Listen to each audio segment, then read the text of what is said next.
No one has shown more contempt for other nations and for the well-being of their own people than the depraved regime in North Korea.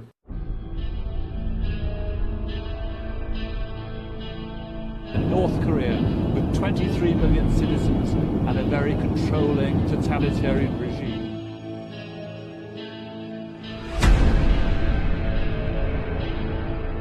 No nation on earth has an interest in seeing this band of criminals arm itself with nuclear weapons and missiles.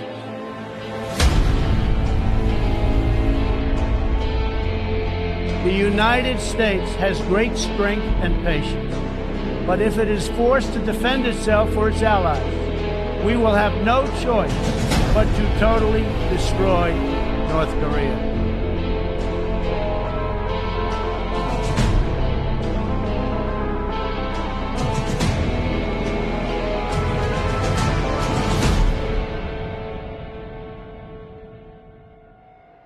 Hello comrades, it's Comrade Reese here, and today I'm going to be telling you about this barrage of propaganda that we currently see in the mainstream media that is demonizing the Democratic People's Republic of Korea. Now, if you haven't seen the video that I uploaded in September 2017 where I explain why I support the DPRK, there is a link to it in the description.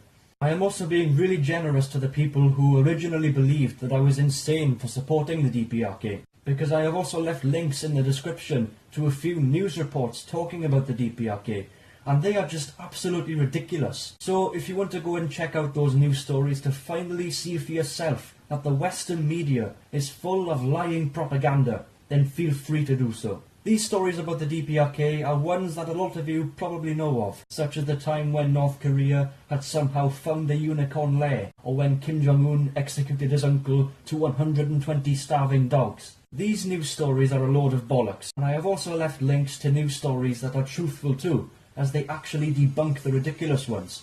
But sadly, the debunked versions of these stories don't get as many readers and shares as the originals. I uploaded this video just to show you that the anti-DPRK propaganda machine is very powerful.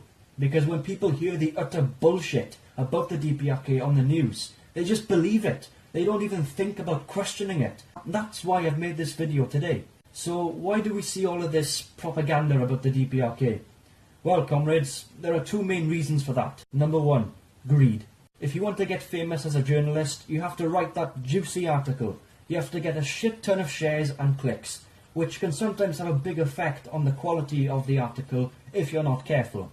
Some people just give up completely and decide to write this clickbait bullshit all of the time. Some people can even make a good story and get the juicy headline at the same time, and those people just make me sick. And secondly, it's to make us hate the DPRK. To make it easier for the United States if they ever end up bombing the DPRK, invading the DPRK, or murdering the DPRK's people, like they have done in Yugoslavia, Libya, Iraq and Syria. One common question that I am confronted with when I talk about why I support the DPRK is Kim-Jong Un's nuclear weapons program. Now, I'm not here to deny the fact that the DPRK has weapons of mass destruction, because that's the sole reason why the United States has not invaded the country. However, what is not so well understood is that the USA's nuclear arsenal is much larger than that of the DPRK's, and the United States is the only country in the world that has actually used and committed murder with their nuclear weapons. What is also incredibly hypocritical is that the United States, along with other imperialist countries, feel that they can build as many weapons of mass destruction as they want, sell them to Saudi Arabia, watch the Saudis bomb kids in Yemen, and tell countries like the DPRK, who only have weapons of mass destruction as a method of defence, that they can't build any. What is also more disheartening is that every year the United States undergo military training exercises in South Korea, which just makes the DPRK feel even more threatened, and it also makes Kim-Jong-un test more weapons. Another common question that I am often confronted with when it comes to talking about why I support the DPRK is, yeah, you guessed it, defectors. There are thousands of defectors coming from the DPRK to go and live in countries like China, South Korea, the United States, basically anywhere but the DPRK. The vast majority of defectors do not have the awful and horrible stories that you are used to hearing on the news. The only defectors, and I'm only talking about a very tiny minority, around a dozen or so, are the ones with the worst stories who get rich and famous. And because many people who defect from the DPRK are thrown into poverty when they move to a foreign country, there is a big incentive that they have to fabricate their stories to make a living and survive. And the fact that South Korea have been offering over $200,000 to defectors who have any information that can be used against the DPRK doesn't help solve the problem either. However, to make matters worse, this price has recently been boosted from $200,000 to $860,000. But it doesn't stop there, because people who defect from the DPRK to go to South Korea often face incredible discrimination by the South Korean people, who view them as spies or traitors. And if they go to Japan, they are simply met with the same sort of horrible discrimination. So people who defect from the DPRK often break down because there is so much pressure on them. Also, due to the fact that the economic systems of the DPRK and South Korea are very different, the defectors become overwhelmed because they suddenly go from the socialist system that they have in the DPRK to being buried under the ground of free market capitalism in South Korea. Therefore, they don't know how to function, because in the DPRK, housing, healthcare and jobs are all there. However, in South Korea, it's basically anarchy. It's free for all. It's a game of who can stab each other in the back. You become successful by being a sociopath who exploits other people.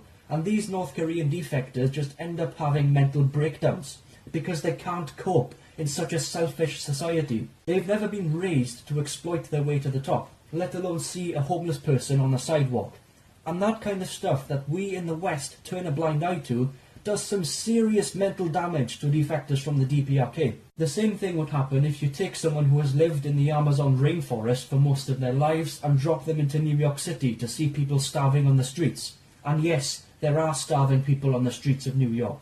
Those starving people are the homeless people of New York, and they are usually beaten, abused, robbed, pissed on, raped, and yes, that is what homeless people in the United States have to live like. So don't have any illusions, because that is the land of capitalism's bliss for you. Therefore, because the defectors from the DPRK have never seen such extreme poverty, they end up having mental breakdowns. The only defectors from the DPRK who get rich and famous are the ones who bullshit their stories to the extreme. But let's have a look at one defector whose story you've possibly never heard about before in a side of history that you've never really been exposed to. Every hour, every day, this wife and mother says she suffers, living with the consequences of what she calls a horrible mistake. The wrong choice I made, my choice of wanting to earn money for my treatment, led to the worst situation of my life, says Kim-Jong Il. Kim went to China 4 years ago, seeking medical care for liver disease, but found she couldn't afford it. She says a broker tricked her into going to South Korea, promising she'd make a lot of money to pay her bills. Kim says she didn't realize once she signed the papers renouncing her North Korean citizenship, she could never go home. At the time, she says she didn't even know what a North Korean defector meant. Desperate to return to her family, Kim says she pretended to be a North Korean spy, hoping to be deported, instead ending up in prison. Today, she's out on parole, working at a recycling plant. Kim says she's trapped in South Korea. Her arms bear the scars of multiple suicide attempts. In Pyongyang, I meet Kim's husband and 21-year-old daughter, who hasn't seen her mom since she was 17. She asks why. Why can't she come back? Why do we have to go through such suffering? We ask if they'd like to send her a message. To my wife in South Korea, don't forget, here you have parents, a husband and daughter, and a socialist nation. Keep on fighting until the end. We show their message to Kim. The first time she's seen her family in 4 years.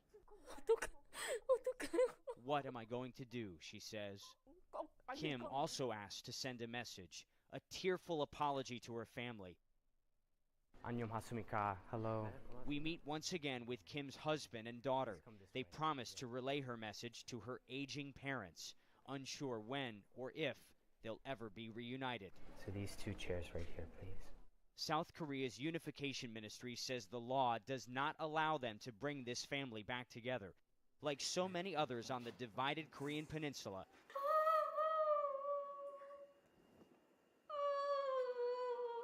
the anguish of separation, one of thousands of families torn apart. As the video plays, no words, just heartbreak. Will Ripley, CNN, Pyongyang, North Korea.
승리의 영도 따라서 전군의 붉은 이 그 신념으로 조선은 결심하면 한다. 조선은 한다면 한다.